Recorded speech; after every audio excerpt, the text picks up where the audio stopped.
I love reporting on everything that happens in Canada. I kid you not. And if you're an American right now thinking, oh, time to click off, this doesn't apply to me, I don't care about this, you're wrong. You're so wrong. So much of what's happening right now up in Canada is a valuable life lesson to the rest of us down in America. Not to mention, so much of what's happening in Canada does actually affect you as an American. Actually, tragically, if you're a Canadian hearing this, it actually is helping America. I'm going to explain all of that regarding this Prime Minister Mark Carney meeting that occurred earlier with President Donald Trump in the Oval Office, where essentially Mark Carney surrendered to President Donald Trump. Yes, he surrendered. And these elbows up liberal Canadians are going to hate hearing that, but it is completely true. And by the end of this video, you'll understand why. And honestly, this meeting today started because of this Truth Social post put out by President Donald Trump. This no doubt had Mark Carney absolutely shitting his pants, where he decided, I need to go down to Washington, D.C. immediately. Beginning November 1st, 2025, all medium and heavy-duty trucks coming into the United States from other countries will be tariffed at the rate of 25%. Thank you for your attention to this matter. And it's just at this point, Canada cannot catch a break, and it is their own fault. They voted in Mark Carney because they had Trump derangement syndrome, despite the fact that their country has been ruined by liberal policies over the last decade. And I will show you all of the statistics out there proving that Canada has been ruined by liberals over the last decade. All of it, undeniably so. And despite all of that, they threw away their children and their grandchildren's future to elect a guy who would stand up to Trump at the expense of their own economy. And we're watching that happen in real time. Every time President Donald Trump imposes more tariffs, Canada's economy crumbles. And Mark Carney knows it. That's why he hauled his ass down to Washington, D.C. to speak with President Donald Trump and to surrender to him. They're saying it's to make a deal, but Carney is left no choice at this point but to surrender. This was him arriving today. Hello, Mr. Trump. I'm here to surrender to you. Yeah, very good, Carney. It's about time. It's about time. Canada sucks. We're going to help make it great again, though. Yes, Mr. Trump. I'm here. I'm here to surrender. Whatever you want, just tell me. All right, let's go, Carney. And of course, they wind up going to sit down in this new and improved office that Trump has laced with gold. It looks so much better now, and it's more reflective of where America's heading under President Donald Trump. What does Mark Carney do pretty much right away for his opening statement? Well, of course, he kisses Trump's ass. Take a look at this. Mark, it's an honor to have you. Thank you very much. Thank you very much, Mr. President. If I may, you kindly hosted me and some of my colleagues a few months ago, and I said at the time, you are a transformative president. And since then, the transformation in the economy, unprecedented commitments of NATO partners to defense spending, peace from India, Pakistan through to Azerbaijan, Armenia, disabling Iran as a force of terror, and now, and I'm running out of time, but this is in many respects the most important. The merger of Canada and the United States.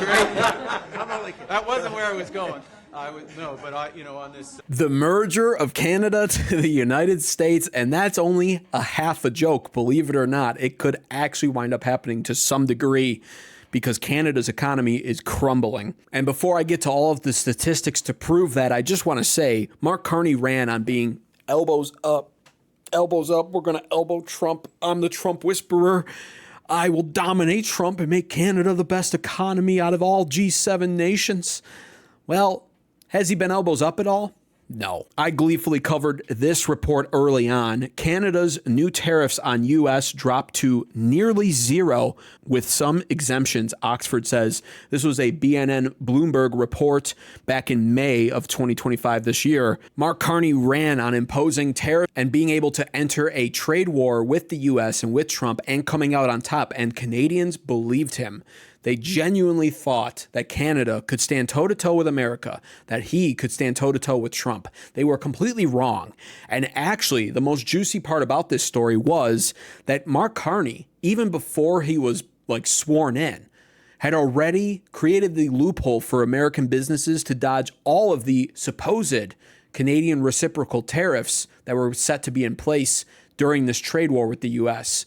So he already knew from the get-go, essentially, that he could not match Trump in force or in power. He already knew it. It was all just typical liberal grandstanding, these tariffs. They're a joke. They never went into place, essentially. Every American business pretty much was able to exploit the loophole deliberately set up by Carney and his administration to allow them to do so. So right under Canadians' noses, he was pulling off a stunt like this. And even worse, this was by far the biggest moment of Mark Carney's so far Prime Minister career in Canada, this digital services tax, which was essentially a scam, in my opinion, that Canada was trying to implement on companies like, I think it was Amazon and Apple, where they essentially determined, you know, if you've had Canadians as a customer, you owe us a retroactive massive tax that you will pay retroactively and continue to pay going forward. President Donald Trump was outraged by this. I remember he wound up threatening massive tariffs on Canada. I think he wanted to raise it something like up to 50%. Mark Carney wound up panicking, and you can see here on the CTV News, Canada rescinds digital services tax in a bid to advance trade talks with the U.S. And that was back in June of this year as well. And so Mark Carney not only backed down on the tariffs that he promised to impose on the United States in this trade war against us, but he also backed down immediately. I remember this all happened over one weekend. It was announced on Friday, and by Monday morning, they've rescinded it. He is not elbows up for Canada, not even close. And this is why President Donald Trump wanted Mark Carney to win. I have an entire video out on why he wanted Mark Carney to win. You should absolutely check out that video because all of it is being proven correct right now. Liberal leadership is weak, and it crumbles to strong leaders like President Donald Trump. In fact, liberal leadership is so weak that it has to just laugh at stuff like this, which it should, of course. But Mark Carney, I found this to be fascinating. This is a little side tangent here based off of today's interaction with Trump. But Trump was talking about transgender for everyone and talking about all of these ridiculous men playing in women's sports policies that he's undone. And Mark Carney giggles at it. And I'm going to explain why that's actually crazy in 1 second. Take a look at this first. We also have great policy. We have strong borders. We have no men in women's sports. Basic things. We're not going to take your child away and change the sex of your child. We're not going to do things like that. What they're doing to the country is so incredible. And they got away with it with all their woke crap, and now it's stopped. And we have a country that's based on common sense and strength and intelligence. We have the United States of America, and I say it all the time. Other leaders have told me this. Mark hasn't yet, but I think he would. A year ago, we were a dead country, and now we are the hottest country anywhere in the world. Maybe Canada. I'll give Canada. But because I do like it. Now, what's crazy about this interaction here is, I didn't know this, but apparently Mark Carney has a transgender child. This is Sasha Carney. That's the name that his child goes by. Sasha Carney is 24, went to Yale University, and uses they, them pronouns. And there's a couple of revelations that occurred because of this, not just simply that Mark Carney has a transgender child. Do with that information what you will, judge that information the way you want. But also, Mark Carney is the most American Canadian Prime Minister I've ever heard about. He's moved his entire business out of Canada into America. He's profiting off that decision, by the way, because our American stock market right now is absolutely thriving. On top of that, under Mark Carney, businesses have fled Canada down to America. So he's cost Canada business at the expense of growing America. His child has attended college in America, and I think actually currently still lives in America. So do with that information what you will, but make your judgments of Mark Carney based off of all of that collectively, as you should, and truthfully, as Canadians probably should have, had they even known any of that during their elections earlier this year. I doubt they even knew any of this. But finally, they got down to the nitty-gritty of the negotiations. Actually, to be honest with you, a lot of that happened, no doubt, behind closed doors, but in front of the cameras even. Trump was firm, and he laid the groundwork for what was going to be happening during these negotiations, openly stating in front of Mark Carney the reality of all of this, which is essentially that America is competing with Canada for these businesses. This, of course, is bad news for somebody like Carney to hear. It's bad news because you never want a nation that's bigger than you to realize they're competing with you still. So Trump does lay that groundwork here. The problem we have is that they want a car company and I want a car company, meaning the U.S. wants a car company. And they want steel and we want steel. So in other countries, they're very far away. And there's no problem. You can compete and you can do.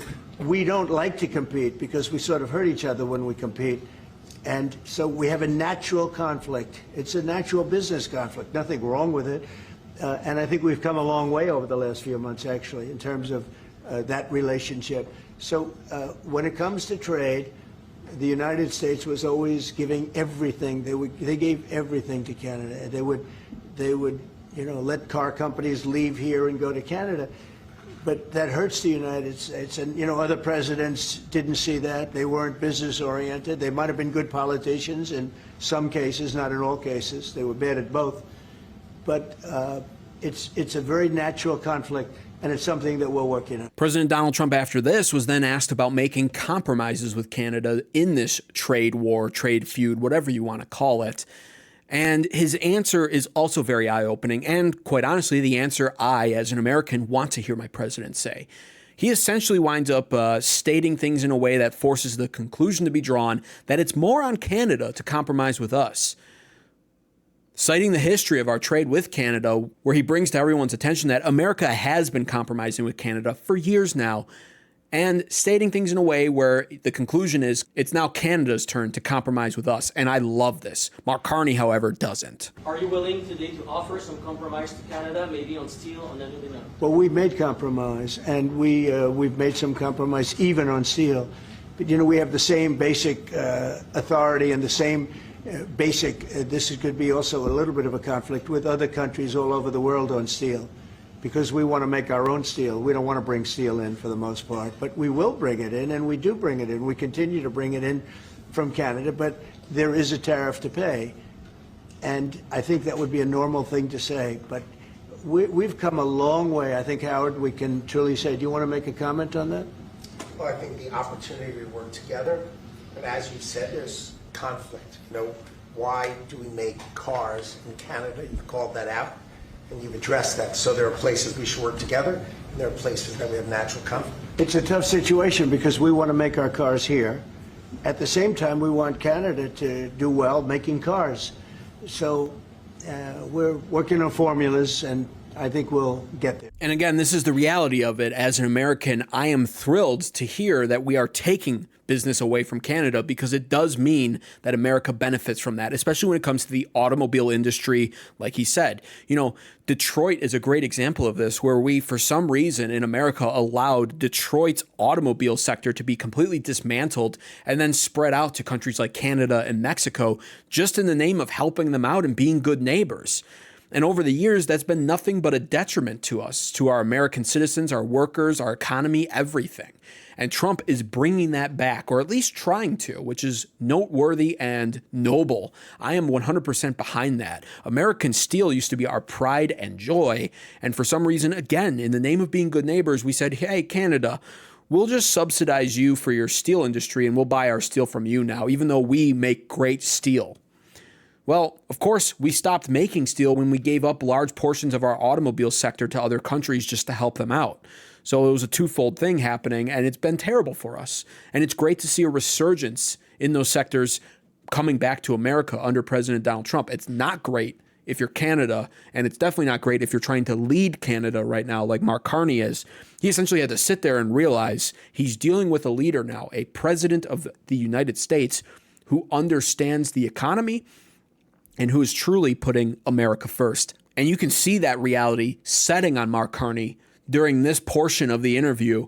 There's some funny overlays on this video too to really bring the point home when it comes to how much money in investments America has received in just the last short 8 months under a leader like President Donald Trump, compared to how much money Canada has lost in the last 8 months under leaders like Trudeau, and the majority of those 8 months being filled with leadership under Mark Carney. It's very eye-opening. Now they're all moving back, they're moving back. We have, right now, I was just telling Mark, we have 17 trillion, but it's really much higher. That was as of a couple of months ago. We have over $17 trillion being invested now in the United States. As an example, Biden, he was the worst president we've ever had, but they had less than $1 trillion in 4 years. We have more than $17 trillion in 8 months. 8 months. And I think that number is going to be $22 trillion. There's never been anything like that in the history of the world for any country, not even close. You know, if you did $1 trillion in a year, that's pretty good. We're going to do over 20. And it's coming in with AI. It's coming in with auto plants. You know, we're building auto plants, a lot of auto plants in the U.S. It's coming in for a lot of reasons. It's coming in because of the fact, I think the November 5th election was a big factor, and I think the tariffs are a big factor. And again, we want Canada to do great, but you know, there's a point at which we also want the same business. We're competing for the same business. And President Donald Trump says something very openly important and crucial there. The tariffs, they absolutely have been an incredible factor on both sides, Canada and America. One, a benefit, the other, not so much. And the liberal media all this time has been trying to insist that tariffs are a tax on the American people, that tariffs make everything here more expensive, that tariffs make everything better for other countries somehow. They want you to believe that. Despite what you see with your own eyes, leaders literally flying down to D.C. immediately when tariffs are announced, panicking because they know just how much of a detriment it'll be to their own countries. They know this. The media has done a halfway decent job of convincing people that tariffs are bad for Americans. But take a look at the raw data behind all of that. Like, firstly, the U.S. tariffs on Canada being tracked before Carney, you can see there on the left, and then on the right, just 7 months of Mark Carney, 35% on lumber, 10% on energy still, 10% on minerals and potash still, 50% on steel and aluminum, at least it was at one point, 35% on other non-CUSMA goods, cars and trucks, 25% now. Yeah, it's getting rough. 50% on copper, not good for Canada. And you can see just how bad of an effect it's been on them. Canada is struggling incredibly hard right now under the Trump tariffs. Export orders have declined at one of the steepest rates in the S&P Global Survey's history. You can see this article from the Financial Post. Canada's manufacturers suffer the largest drop in output since the pandemic as tariffs roil sector. The job cuts continue as a measure of the state of manufacturing records the 5th straight month of contracting activity. As a result of all of this, Canada has also been facing an industrial implosion. Take a look at this line graph chart right here. Canada's industrial sector is in a crisis right now. I mean, the red line signifying Canada as opposed to that black line representing America. It's a difference of night and day here. You can see the years on the bottom too, where we're currently at in 2025. There's a whole host of factors going into this. It's not just the tariffs actually either. This is why voting liberal is always a detriment to your country's economy over time, as well as its industrial sectors and everything. I mean, the unnecessary red tape that's been implemented on Canada's industrial sector, not just by Trudeau, but maintained and even increased red tape under the hands of Mark Carney. It's hurting their sectors even more. It's eerily reminiscent almost actually of the same red tape that the Biden presidency tried to impose on America over the last 4 years, minus of course where Trump's in now. The only difference is America woke up during their elections and they voted for a change. They voted in President Donald Trump. Canada did not wake up. Canada voted for not only more of the same, but incredibly more of the same.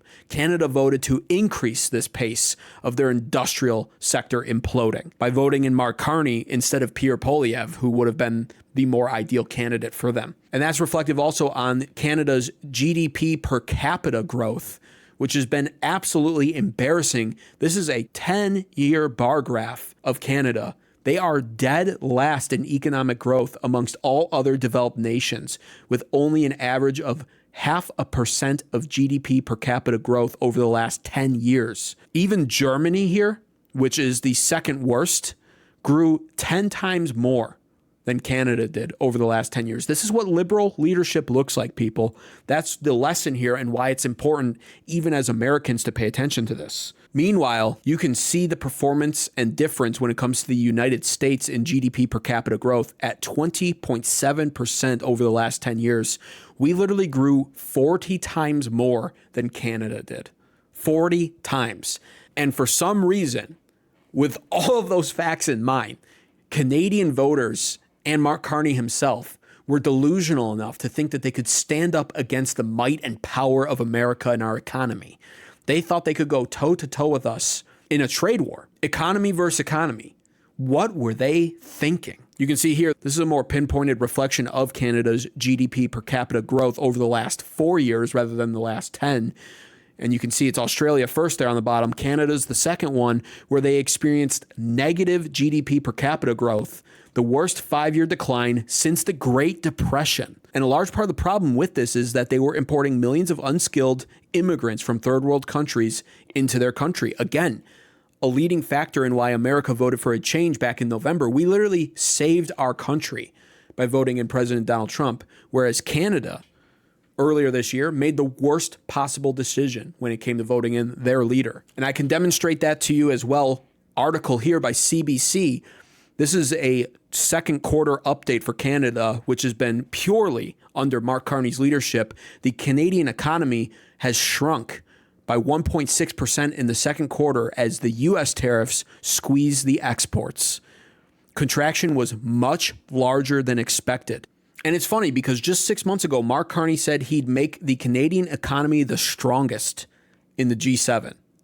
He literally said that. That was a campaign promise. What are the results instead, though? Unemployment is up to something like 7.1% right now in Canada, which is basically recession levels. Canada's in a recession, no doubt about it.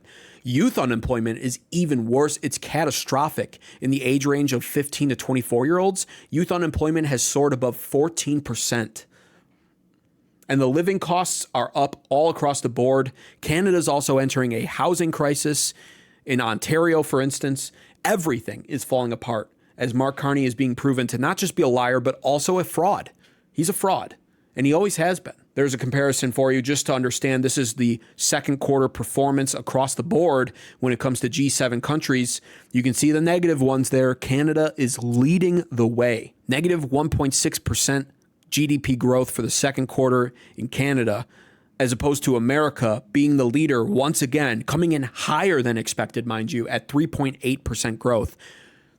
Those growth estimates had to be revised twice, originally starting at 3%, being revised to 3.2%, and then shattering those expectations at 3.8%, all thanks to President Donald Trump. And it is for all of these aforementioned reasons that Prime Minister Mark Carney went to the White House today to surrender to President Donald Trump. And here is essentially his official statement of surrender. As it stands right now, we are the second largest trading partner of the United States. We do a lot of trade going across the border where we're cooperating, first thing. Secondly, we are the largest foreign investor in the United States. $500 billion in the last 5 years alone, probably $8 trillion in the next 5 years if we get the agreement that we expect to get. Thirdly, there are areas, as the President just said, where conflict, maybe not so much conflict, we compete. There are areas where we compete, and it's in those areas where we have to come to an agreement that works. But there are more areas where we are stronger together, and that's what we're focused on. And we're going to get the right deal for America, right deal, obviously, from my perspective, for Canada. Now, if I heard him right there, he's promising an insane amount of investments from Canada into the American economy, which, again, is the opposite of all of his campaign promises. When he was on the campaign, he was high and mighty against President Donald Trump. The elbows up was literally a campaign slogan created when it came to fighting America and fighting President Donald Trump. On top of that, he literally stated on his campaign trail that the relationship between Canada and America has been forever changed, and that Canada would no longer be viewing America in the same light as an ally. And my, oh my, has he not only walked back those statements over time, but now complete capitulation Carney in full effect. As if I heard correctly, he's promising $8 trillion upwards of in investments into the American economy over the next 5 years. And what's crazy about that is Canada's economy is only worth about $2.14 trillion total year over year. So he's essentially promising 80% of Canada's economic worth over the next 5 years to America, to our economy. That is a complete surrender from the Prime Minister of Canada. That's why I use that term. It is a complete surrender. All of this to basically avoid being absorbed by Trump and his economy. Because that's, I kid you not, that is a much more likely scenario than people want to give credit for. Alberta right now is furious. I could make a separate video about that in and of itself. But Trump would recognize in Alberta secession if they go that route. I can almost guarantee that. America would love to do something with Alberta, like make them a U.S. territory. The amount of oil up there, as an American, I am licking my lips at that. So Canada's in major trouble, and Carney has completely surrendered. Pierre Poilievre, who should have by all means been elected over Mark Carney, was throwing a fit today, rightfully so. I'm in this weird position as an American where I truly feel sympathy for people like Pierre Poilievre. I truly do feel sympathy for Canada when it comes to at least the conservative voters up there who literally get screwed all of the time by the eastern provinces of Canada like Ontario, Quebec, etc. All those regions in Canada screw over the conservative Canadians routinely. So I feel bad. But on the other side of the coin, this is an American channel. I'm America first all the way. And so if I have to weigh out what option I prefer more, yeah, absolutely. The destruction of Canada, I'd feel bad for it, but that's just how things happen. That's just how the world works. And it's coming at the benefit of America. We will benefit from all of this at Canada's expense. And I am America first at the end of the day, so it's a win overall. It's a massive net positive for us. That's the reality of it. All that to say, though, of course, I understand exactly where Pierre Poilievre is coming from, and I do respect him. Take a listen to what he had to say here, flipping out over Mark Carney promising trillions of dollars to America. Just absolute ridiculousness. Mr. Speaker, all the hyperventilating in the world will not change the fact that the Prime Minister casually said in the Oval Office today, he bragged that $500 billion Canadian investment dollars have left for the states in the last 5 years, and then promised that $1 trillion more will leave in the next 5 years. Wow. That'll mean mines closing in Quebec and opening in Pennsylvania. It'll mean mills closing in BC and opening in Washington State, factories closing in Ontario and going to Michigan. Why is it that the Prime Minister sells out Canadian workers, Canadian jobs, and Canadian investments in the White House? Such a great speaker, makes intelligent points, actually loves Canada, has been living there, doesn't redirect businesses out of Canada like the actual Prime Minister does, probably doesn't have, to my knowledge, have children living in America like the current Prime Minister does. That is a true Canadian nationalist right there who would have put Canada first and actually would have went to the Oval Office to meet Trump with a backbone that Trump would have no doubt respected. By all means, this man should be the Prime Minister of Canada if the Canadian voters had any sense at all. And like I said, in a cruel, twisted way, I'm glad that he's not. We're absolutely ravaging and savaging Canada right now and benefiting from it. We would not be able to exploit them the same way had Pierre Poilievre been their Prime Minister. I respect him so much, though. And every time I see him speak, I just think, God, Canada, not that they'll understand this term because they don't really watch American football, but Canada fumbled big time. That's the reality of all of this. And you know, this has been predicted from the start. There's this really smart political commentator on YouTube I want you guys to check out if you get a chance. Highly recommend subscribing to his channel. And he called this. He literally stated, you know, Trump wanted Mark Carney to win. He stated this while Canadians were celebrating, putting out a video stating, this is what Trump wanted, you idiots. And so many comments under there stating that that guy didn't know what he was talking about. They're funny to read now, let me tell you. They're very funny to go back and look at those comments now. Here he is right here. It's this cool channel called American Advocates. I highly recommend you go check that channel out, subscribe to it, and check out this video, literally titled, This is Why Trump Wanted Mark Carney to Win. With a liberal in office like Mark Carney up in Canada who will be making stupid economic and resource decisions, America is now primed to take advantage of those decisions and to profit off of them. We will fill the void that Canada cannot for their own customers and ultimately wind up replacing them. That handsome devil was absolutely correct. That's exactly what's been happening. We've been filling their void because of the massive amounts of red tape that Mark Carney kept in place from the former Trudeau administration. and also applied more red tape to his industrial sectors. All of that. America's taking advantage of it. And on top of that, businesses are fleeing Canada and reopening down in America, benefiting the American economy, all in the name of avoiding Trump tariffs and avoiding Canada's disastrous economy and ultimately their disastrous fall. It's all coming into fruition just like this guy said it would. This is why you never want to vote in a liberal leader if you care about your country's economy.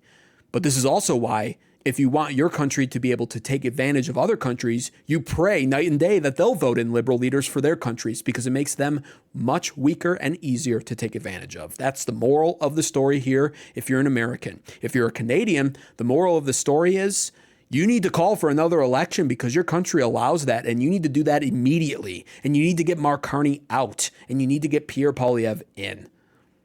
What are your thoughts and opinions on all of this, though? Leave a comment down below letting me know what you think, and thanks for watching.